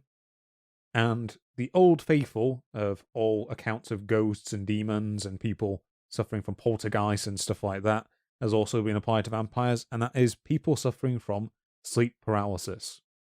So I, during a period in my 20s, did suffer from sleep paralysis occasionally, where I basically had the classic version where I would seemingly wake up and I would be in my room and I would be able, I would just, I would have difficulty breathing and I'd be aware of my surroundings, but I would not be able to move in any meaningful way. I'd be able to slump my body upwards slightly, but that was it, basically. Some people report the feeling of a presence or even visual hallucinations during that course, during the course of sleep paralysis. So I can 100% see that being attributed to something like people waking up and claiming they were suffocated by some entity. Yeah, that crops up with quite a few other creatures and pieces of folklore as well, so it makes sense. Yeah. And of course, one other reason maybe good old-fashioned hysteria and superstition. Always a fun one. Okay, Crofty, so after my incredibly long-winded account there of Slavic traditions of the vampires and how those spread further across Europe, let's now have a bit of a look further afield. Thank you, Charles. I'd use the word thorough because, we want to be talking positively about our own podcast. Yes. And also because as thorough as I've tried to be for this next section, it's a lot of small scattered references and things where there is very little information on. And I really hope there are historians and folklorists out there finding more on this stuff so that in 10 years' time I can read more on it. So before I go into my whistle-stop tour around the world, I am going to reiterate the point that we made at the start in that a lot of these accounts are very heavily influenced by European colonialism.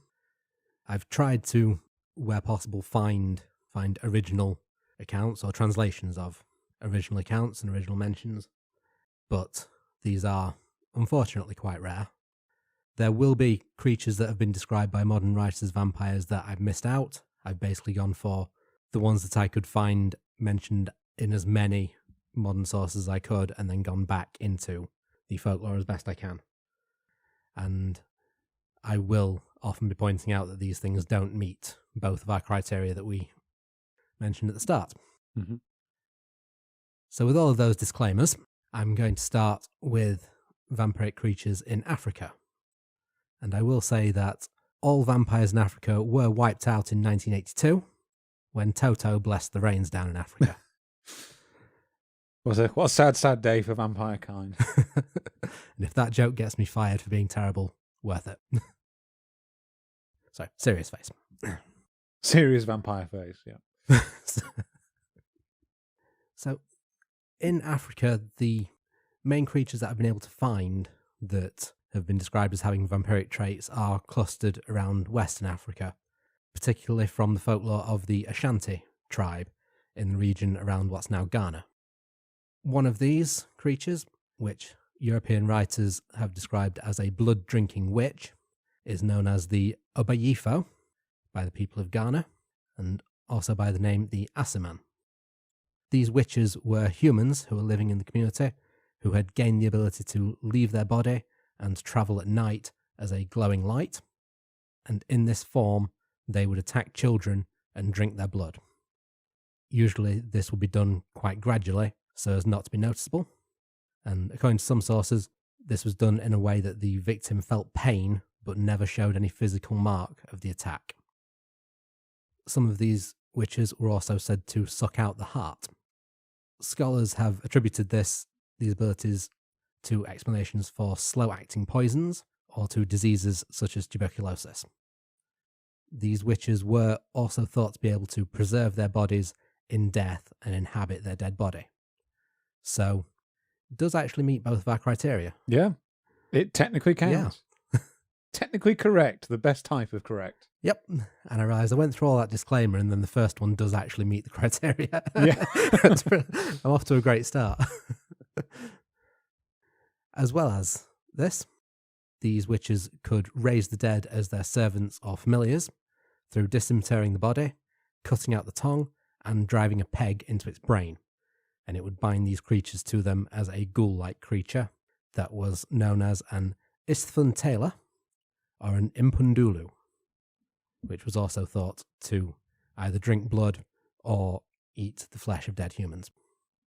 The Ashanti tribes do also have legends of a more monstrous creature that has been described as a vampire, which is known as either the Asanbosam or the Sasabonsam. The first descriptions in English of these creatures were by the anthropologist Mary Kingsley in 1899, when she supposedly encountered one near the Ogowe River in Gabon in West Central Africa. She described the creature as walking towards them down the forest path, and her local companion, upon seeing it, jumped into the bushes in order to give the figure a wide berth. The figure had a humanoid form, with one side diseased and rotting, and the other side in perfect health. And Kingsley stated that it all depends on which side you brush against him, whether you see the dawn again or no. According to her, due to the narrowness of the paths in these places, it was impossible in some places to pass by without brushing against the Sasabonsam. And as they were only out at night, you couldn't often see which side was the rotting side. And so if you touched the rotting side, it would then carry you away to its lair and eat you. This is also backed up by an earlier reference in her book where she describes blood on the ground as having been said to been left there by a Sasabonsam, which was dragging its victim to the underworld to feast on it. The anthropologist and barrister Robert Sutherland Rattray, who himself quoted Kingsley's description in his book Religion and Art in Ashanti, describes the Sasabonsam as having long hair, large bloodshot eyes, and hooked long feet that it dangles from trees in order to grab unsuspecting victims. Rattray says that the name is derived from Sasa, meaning spirit surviving after death, and Lonsam, which is a male witch. However, while Kingsley and Rattray's descriptions of the Sasabonsam focus on it as an evil predatory creature, this is our first example of a European and Christian modification of a creature that had a much different role in the original folklore. According to the folklorist Genevieve Nrenza, who is a research fellow at the University of Ghana's Institute of African Studies, she gives a similar physical description to Rattray: long-haired, tall humanoid, hooked feet, also mentioning that it uses these feet to hang upside down like a bat, and mentions pointed bat-like ears and a mouth full of sharp iron teeth. She says that it stalks its prey through the trees, often playing with its prey like a cat, until it finally strikes from the trees, lifting its prey into the branches, biting their neck, draining their blood, and eating their flesh. So, Crovdy, for your first few major things that you've managed to pick, despite talking about how so few of them were kind of pure vampires, you've described stuff that sounds incredibly vampiric so far. Yes, but the next part about this particular creature changes things slightly. Don't worry. I'm going to prove myself wrong, or right. Yes. I lost my own train of thought. So, as you have just said, Charles, we have finally seen the vampiric trait of blood drinking in this particular creature. However, according to Nrenza, the Akan people, of which the Ashanti tribe were a part, believed that the Sasanbosam was actually a guardian rather than an undead monster. It was created by the Ashanti goddess Asasea, who was the goddess of the land and fertility. And it would only hunt people who broke the taboo of entering the forest on a Thursday. This day was a sacred day to Asasea, and on her sacred day, humans were expected to leave the forest to replenish itself and to allow the spirits and the deities to roam freely. So the Sasanbonsam, in its role as a divine protector, would punish those who broke the taboo, disturbed the replenishment of the land, or tried to hunt or gather within the forest. I will also briefly mention, while we're in Africa, that there are scattered mentions by modern writers that describe the Egyptian goddess Sekhmet, supposedly the first vampire story. And while Sekhmet does at one point go on a rampage and drink a lot of blood, that's part of a much larger story of her role as a goddess that is way too complex to go into here, probably deserves its own episode, but is very much related to her history as a goddess, and so we really can't count as a vampire here. Because you say we've got the blood sucking, we haven't got the undead component. Yeah, it's not even blood sucking so much as a lot of blood getting spilled and her then drinking it after the fact. So it does seem to be very much modern writers clutching at straws for an ancient origin of vampires here. Moving on, and heading up to India, there are a few creatures in Hindu mythology that have been described by modern writers as vampiric. The first and oldest of these are the Rakshasas, which are fanged cannibalistic creatures that, according to legend, inhabited India before the migration of the Proto-Indo-Iranian people, which were precursors to the Vedic civilization in the 2nd and 3rd millennium BC. And these are mentioned in various encyclopedias of vampires by folklorists such as Aubrey Sherman and Theresa Bain. On looking into this, however, these ones don't seem to meet either of the criteria of the vampire, and looked and found sections of the Rig Veda, one of the earliest Vedic texts, which describes them as demons, in that it describes wars between the gods and by the Rakshasas and their demonic masters, particularly in the stories of the god Rama and the Rakshasa king Ravana.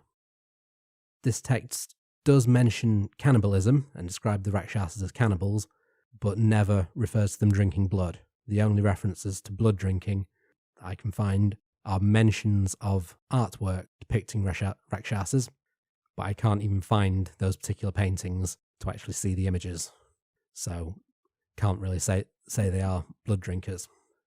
If you want to give a Western comparison, ogre would be a much more appropriate one. Yeah. In fact, some of the descriptions put them as quite similar to the Japanese oni, which are also described as ogre-like. Yep, covered handily in our episode on yokai. Go watch it. Yeah. Two other creatures that have been described as vampires in Indian folklore that do fit the undead description are the Bhuta and the Vetala. The Bhuta are described as the deceased forms of people who went insane or who were killed suddenly in accidents. They were thought to be found in ruins and thought to feed on the flesh of corpses. And much like other vampires, they were quite often blamed for drought, for famine or disease. The Vetala were thought to be variants of the Bhuta, and both of these are described by the late 19th century folklorist William Crook as often approximates to the vampire as we meet him in Western folklore. He says that the Vetala is a vitalized corpse, that the visitor from the other world comes to trouble mankind, often subject to human appetites, constantly endowed with more than human strength and malignity. So the pause was because I just realised how bad his grammar was. Yeah, I had that a few times with the report that I was reading verbatim beforehand. They put commas in strange places. Yeah, or just slightly odd word order. The major story about a Vetala that I can find is when it forms part of the frame story for the collection called the Baital Pachisi, or Vetala Tales, which is an 11th century collection similar to the 1001 Nights, in which a frame story is given and a character within the frame story then tells several other tales. In this story, King Vikramaditya, or King Vikram, who is described as a figure of Indian legend similar to our King Arthur, is sent by a sorcerer to capture a Vetala who is living in a tree in a graveyard, who is inhabiting bodies and terrorizing the locals. However, on each attempt, the Vetala makes a bargain with King Vikram, in which he will tell King Vikram a story that will end in a riddle. If Vikram cannot answer the riddle, the Vetala will remain captive, If Vikram knows the answer but keeps silent, his head shall explode. And if Vikram answers the riddle correctly, the Vatala may escape. 24 times, King Vikram successfully answers the riddle, but on the 25th attempt, Vikram is unable to answer. Of course, if you have 25 tries, you're going to win. Yeah, even though technically by winning, the Vatala loses because he agrees. Oh yeah, that's a good point. He agrees that if he can stump King Vikram, Vikram gets to keep him captive. It's an odd one. Yeah. I imagine there is some larger significance that I can't find in the summaries that I found, because the main English translation, or adaptation rather, of this was quite heavily edited into Vikram and the Vampire, written by Sir Richard Francis Burton. So I think in that version of the text a lot was lost in translation. Yeah, perhaps thanks to a pair of scissors. Yeah. To conclude the story of Vikram, on the way returning to take the Vatala back to the sorcerer, the Vatala tells Vikram his story, in that he was one of a pair of twins who were born after his parents, who could not conceive, made a bargain with a sorcerer, in which the sorcerer's condition was that he would educate the sons. The Vatala was badly mistreated by the sorcerer, while his brother was treated well. And the Vatala learned that the sorcerer intended to sacrifice him in order to complete a spell, in order to gain immortality and rule the world. Vikram then learns from the Vatala that the sorcerer intends to complete the spell by sacrificing him instead, after destroying the reanimated Vatala, and so Vikram tricks the sorcerer into exposing his neck and beheading him. As payment for saving his unlife, as it were, the Vatala promises King Vikram his aid whenever it's needed. Stories such as this one, or mentions of the Bhuta being people who died in accidents or died because of madness, do show a more sympathetic view of vampire-like creatures that Western authors generally didn't have when writing about the folklore. And it sort of acknowledges really that the fate of the vampire was, or the vampiric creature, was as bad or as worse than that of their victims. Mm. However, I will say I can't find reference to this Vatala drinking any blood at any point, so it only fits one of our two criteria. With that, we carry on further into Asia and head into China. Chinese folklore does have quite a unique variety of vampiric creature, the Jiangshi, which English writers refer to as the hopping vampire. This is the only type of undead that I've ever heard of where rigor mortis actually sets in, because the Jiangshi have quite a distinctive image of a stiff body in a burial shroud with its arms permanently outstretched, and it's only able to move by hopping. It was thought to kill people by absorbing their qi, or their life force, which, as we mentioned before, we will allow a bit of leeway when we have mystical life forces, rather than blood. However, I will also note that one meaning of qi is quite literally life air, or life breath, and there are two stories, one called Living Dead and one called Spraying Water, in which the method of absorbing the life force of the victims was to steal their breath either through blowing away all of the air surrounding the victim or through spraying them with enough water to drown them. There were several reasons that a corpse could return to life in this form, according to the 18th century scholar Zhou Xiaolan, which included absorption of yang energy. It included the Po, which was a part of the soul which contains a person's animalistic instincts, remaining with the body after death. It included a improper burial, or a burial away from the person's home soil, or resurrection through the actions of a sorcerer. The folklorist Teresa Bain does also list a few which might sound familiar from earlier on, including a cat jumping over the corpse. I can't find any older reference to that, so it might be a migration from the European accounts. Yeah, I do know there was a general thought in European folklore that cats needed to be kept away from corpses because they would try to attack them.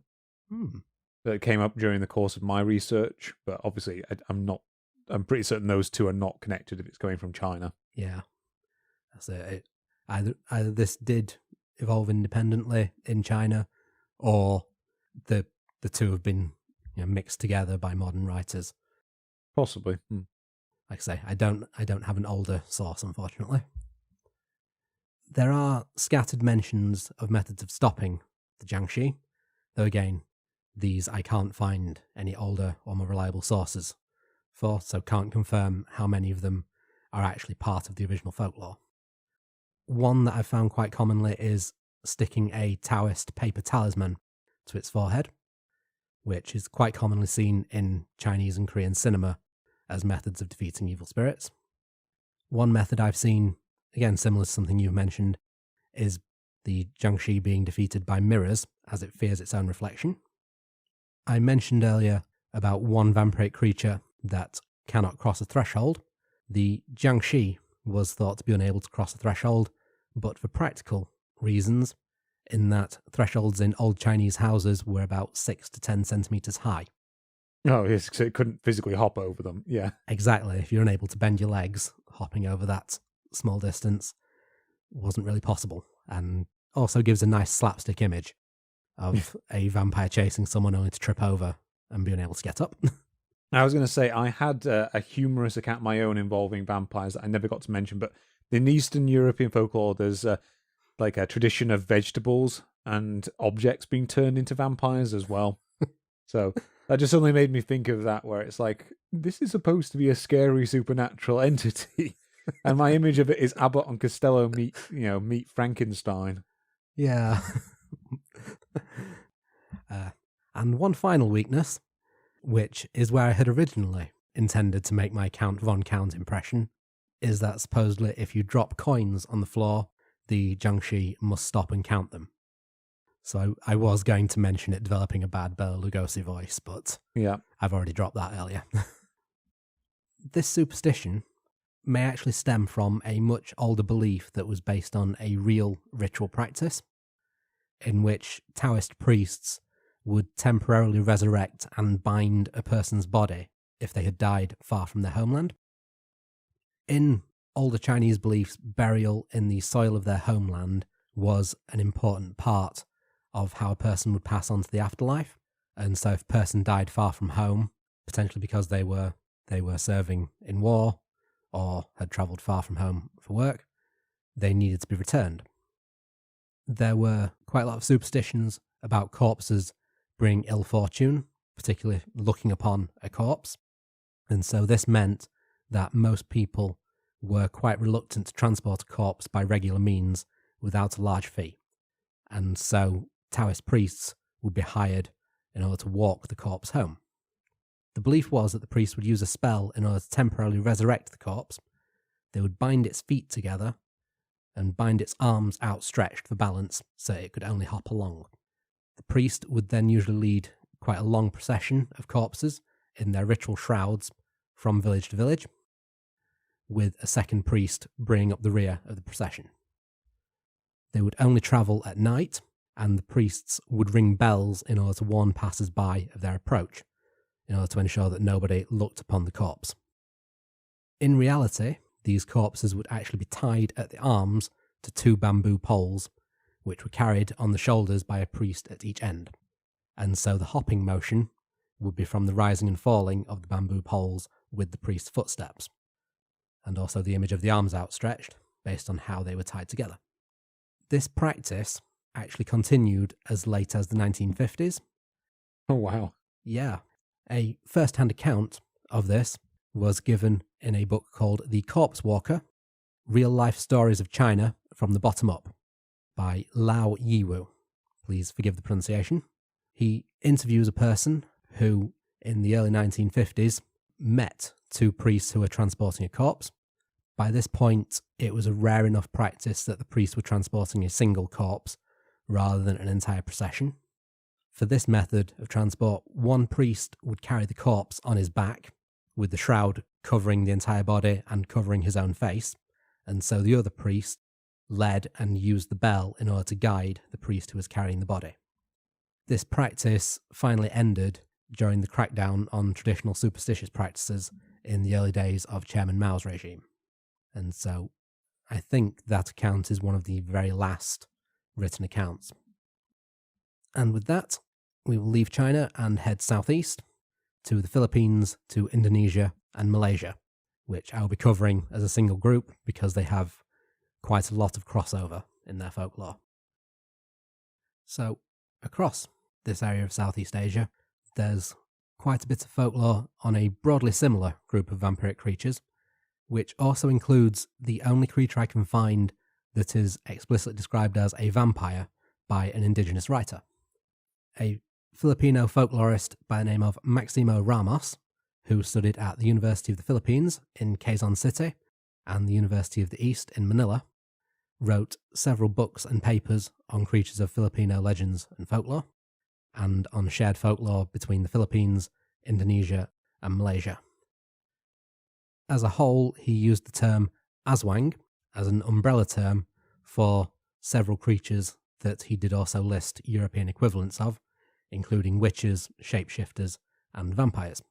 So it's important to note that his use of the word vampire was intended to provide a more simple classification to quite a large range of beliefs spread across several thousand islands and several thousand ethnic groups within those islands, and so to make them a bit more accessible to other English-speaking scholars and a broader audience. So he describes three particular archetypes of Filipino vampire. The first he describes as taking on the form of a beautiful maiden who marries an unsuspecting young man and slowly feeds on a small amount of his blood each night over months or years until he dies of anemia before finding herself a new husband. These vampires have a point on the tip of their tongue which they use to pierce the skin, and they suck the blood through the tongue, sort of like the proboscis on a mosquito. Ugh. Not pleasant. The second archetype also marries a young man, but instead only uses him to provide a home, and instead this creature flies far away every night to feed, so as not to arouse suspicion by feeding on her own husband or on the neighbours. These two archetypes aren't described as undead at any point, not really given a classification of undead, demon, or anything similar, so unsure whether they can fully count. The third archetype, however, is explicitly described as an undead or as a revenant, and this archetype sleeps during the day in the forests, far from human settlement, and it ventures into towns at night once a week in order to drink blood. But he doesn't give any more information on this particular vampire's physiology, whether it's female only, female and male, male only. But if we assume that these are variations on the same creature, it's likely female only, and does also then mean that the other two archetypes are undead. The names for these creatures vary throughout the Philippines. They include the Amalanhig among the West Visayan people, the Danag among the Isneg people, and the Mandarugo, which literally translates as bloodsucker, among the Tagalog people. There is another class of creatures that European and American writers will describe as vampires that are found in the folklore of the Philippines, Indonesia, Malaysia, Thailand, Laos, and Cambodia under various names, and which Ramos describes as viscera suckers. So I'm going to include them here because they show some similarities. These creatures do appear quite different to the vampires that he describes, in that they all share the common feature that the head or torso separates from the lower body at night, often sprouts wings, which it uses to fly to the houses of its victims. Similar to the Filipino vampire, it uses its tongue in order to suck blood, phlegm, and or internal organs from its victims. Accounts of these particular creatures go back at least to the 16th century, where Spanish missionaries made records of the customs and folklore of the Filipino people. These creatures also have a variety of names, including the Naguneg, the Lamanluob, the Manangal, and the Srey Ap, which is Cambodian literally meaning on human excreta. And the other name for them, which has come into more common usage in modern writing, is the Penanggalan, which is descended from the Malay word tanggal, meaning to detach. Similar to the Filipino vampire, it looks like an attractive woman during the daytime, with the only unusual feature being its unusually long tongue. It may marry a man and be provided with a home or live in the forests. During the day, it will go out and mark a house as its target. Then at night, will separate from its body, fly to the marked house, land on the roof, extend its tongue through a hole in the roof thatch, elongate it, and search out the mouth of the sleeping victim before proceeding down the throat to feed. There are some variants, particularly as I mentioned in Cambodia, which feed exclusively on the phlegm of sick people, particularly asthmatic people or those suffering from tuberculosis. Of the creatures that target healthy people, they will feed on the heart, on the blood, the liver, the lungs, the spleen, and the entrails. The weakness of this particular creature is that when it discards its legs are then stuck in place.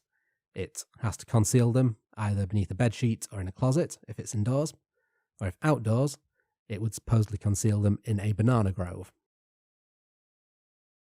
And to defeat the creature, you had to either sprinkle the legs with ashes, vinegar, spices, or salt, which would prevent the creature from reattaching to its legs unless it can persuade a human to clean the legs with water before dawn.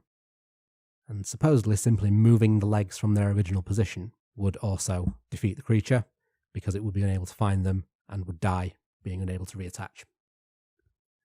These partially fit our criteria for vampires, in that there are accounts of them feeding on blood, but as they also feed on organs and phlegm and aren't necessarily described as undead, I think this is more just a case of modern writers, again, combining them with the Filipino vampires that we discussed.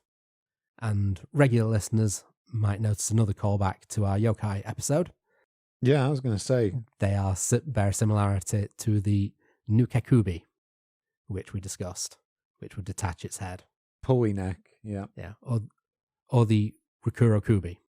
Sorry, I think I'm confusing two creatures. I can't remember which is which either, so mentioning both, because one is the extendable neck, one is the removing head. I forget. I have the book within reach, and I same. keep forgetting. Finally, to conclude my section, we come to the Americas, particularly South and Central America. Most creatures that I can find here do seem to have originated following the arrival of European colonists, and they do quite often have Catholic influences rather than being indigenous to the continent. And it seems to essentially be European influences combining with a indigenous bit of folklore to create something that modern writers are now calling vampires. So it's possibly the most famous of these various entities is the chupacabra in Mexico. The name was actually first used, from what I can find, in a report by the governor of New Galicia in 1540, in which he described an attack by a large number of small, dark-scaled men carrying torches and spears. And the only other attribute he described in them was their ability to cover large distances in a single leap. And he called them chupacabra. There is nothing here to fit any vampire criteria. Nope. And the very obvious explanation is that these were warriors of an indigenous tribe and that he was a racist. Yeah. He got beat up by some guys and decided to make up a story. Yes. And decided, yep, these are clearly supernatural. No, I didn't get drunk and fall asleep in the graveyard. It was a ghost. I'm not just a terrible leader. Yeah. It was monsters, honest. Yeah. So while this was where the name was coined, it would later on get applied to quite a large number of creatures, which include a fox-like animal with bat wings and cat eyes and blue skin, or a type of furless canine. And the only connection that causes these varieties of creature to be listed as vampire is that the only reported victims are either livestock or pets which were found with a small bite mark and completely drained of blood. I will note that this was from the Theresa Bain book, The Encyclopedia of Vampire Mythology, and she does mention quite a long list of creatures that she says are types of vampire but don't fit our criteria. Yeah. The main reason I'm mentioning the Chupacabra is because it is quite a well-known one. Yeah, I expected it might show up if we end up doing like a dedicated cryptids episode or anything like that, but Yeah. seems like we don't really need to now. Well, if I had time to go further into the more modern sightings and reports, Yeah. We could probably count it in the same category as Bigfoot, Mothman, etc. if we did a general cryptids episode. Yeah. Next, we'll briefly head to Brazil, in which there are two creatures which get listed as vampires, and again, both do seem to be influenced by the Catholic Church. One is the Ayara, which is the resurrected form of a person who died violently, died unbaptized, or who was buried in the jungle. This creature lures men into the jungle with its song, similar to a Greek siren. If the victim recognizes the trap quickly enough, he can recite a protective chant, but if not, he's hypnotized by the song. The Iara then transforms into a snake and drains the man of blood, leaving his body by a river to be discovered. The other creature is the Jaracas, which also takes the form of a snake, but this creature attacks breastfeeding mothers, putting its tail into the baby's mouth to prevent it crying while it drains the mother's milk. When it can't feed on a mother, it attacks men and feeds on a small amount of blood, just enough to sustain itself until it can find a better victim. Victims, whether they are breastfeeding mothers or men, will grow weaker as it feeds, but will recover quite easily once the Dracus moves on to other prey. But any mothers who it has fed on will discover that her milk has dried up. The ways of driving off a Dracus are either Catholic prayers or the blessings of a Catholic priest, but it can't be killed. Similarly, Catholic prayers and crosses can ward off the Iara. So while the Iara resembles a vampire the most, because of the connection with the Catholic Church, I think it's likely that it was brought over from Europe and the story merged with that of the Dracus, rather than being a vampire in its own right. And finally, in the Caribbean, we have a creature called the Sucuyant, which appears in the folklore of African communities in Dominica, Trinidad, and Guadeloupe. The Sucuyant appears as an old woman who strips off her skin at night, transforming into a ball of light, which then enters the home of a victim and drinks their blood while they sleep. And these are again thought to be imported from Europe, with French vampire lore merging with a type of African spirit known as a jumbi, which appears similar to the ball of light form of the Sucuyant. And with that, I think that's an end to my section. There are a lot of creatures that I've not mentioned that there are individual references calling them a vampire that I can't really find any more information on. The ones I've covered are the ones where there is at least some vague connections I can find, however tenuous it might be. I did better than I expected in terms of ones that do fit our criteria. There were 3. Yeah, there were a few of them in there. Yeah. So there was something going on, but I think the idea that there is like a common archetype of a supernatural undead creature that drinks blood is perhaps more of a Eurocentric concept than the supposedly worldwide mythology that in some places has been claimed. Yeah, I think calling a lot of these things vampires really does an injustice to the original folklore. I'd like to hope that if more people become interested in these things in the future, that we'll actually be able to find more information on the original folklore rather than the very westernized versions. Yeah. So before we actually end this episode and leave the topic of New World possible vampires entirely, there is one American example of vampirism that we've sort of glossed over in this episode because It's more rooted in my side of things, the Eastern European tradition of vampires, and it kind of meant it didn't fit so well with Crofty's episode. So to avoid me repeating myself a whole bunch, because a lot of the events that happen for these vampires are very similar to the ones I've described for the Eastern European vampires, we did not really discuss the various vampire panics that occurred in New England and America from the end of the 18th century through to the end of the 19th century. We're not really going to cover this today for the sake of time. We've already gone on for quite long enough. If anyone else is interested in that, there were a series of very similar outbreaks to the ones I described in Eastern Europe that occurred in New England. There's an episode of the podcast, The Dollop, I think it's episode number 7, where they go into it in detail. So they did like an hour and something long episode on those. So if you want to hear more about different types of vampires and vampires occurring in slightly different circumstances, then maybe check that out. Okay, Crofty. So I think that probably brings us to the end of our exploration of vampires, and I cannot help but notice that the dawn light is appearing on the horizon. So it is probably best that we retire back to our crypts before the start of the next episode. I don't want to burst into flames.